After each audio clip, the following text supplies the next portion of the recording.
আপনার প্রোফাইলে অনেকে অনেক সময় অনেক কিছু শেয়ার করে দেয়, যার কারণে আপনার অনেক সময় বিব্রতকর পরিস্থিতিটা পড়তে হয়। সেই জিনিসটা আপনি কিভাবে অফ করবেন প্রসেসটা দেখিয়ে দিচ্ছি। এই কাজটা করার জন্য ফেসবুক ওপরে যে থ্রি লাইন দেখবেন, থ্রি লাইনে টাচ করে দিবেন। থ্রি লাইনে টাচ করে দিয়ে এখান থেকে একটু নিচের দিকে চলে আসবেন, সেটিং অ্যান্ড প্রাইভেসি। এই কাজটা করে রাখলে কিন্তু অনেকে দেখবেন যে আপনাকে আর ট্যাগ করতে পারবে না, বা ট্যাগ করতে চাইলে সেখানে কিন্তু রিভিউ চাবে, আপনার অনুমতি ছাড়া সেই জিনিসটা আর আপনার প্রোফাইলে শো করবে না।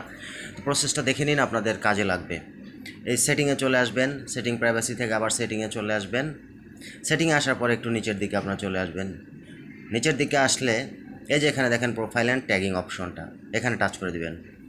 এটা দেওয়ার পর একটু নিচের দিকে চলে আসবেন। এই যে এখানে দেখেন কী দেওয়া আছে, এই যে who can post on your profile, এটা ফ্রেন্ড করা আছে। তারপরে এই যে allow others to share your post to their story, এটা অন করে দেবেন। নিচের দিকে চলে আসবেন, এই যে দেখেন লেট এন অ্যান্ড ট্যাগ ইউ, হ্যাঁ এটা আপনারা অন করে দিবেন।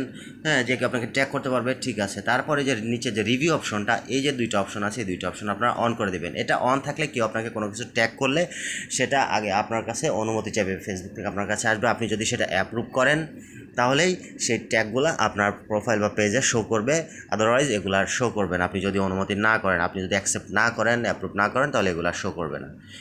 ভিডিওটা ভালো লাগলে অন্যদের মধ্যে শেয়ার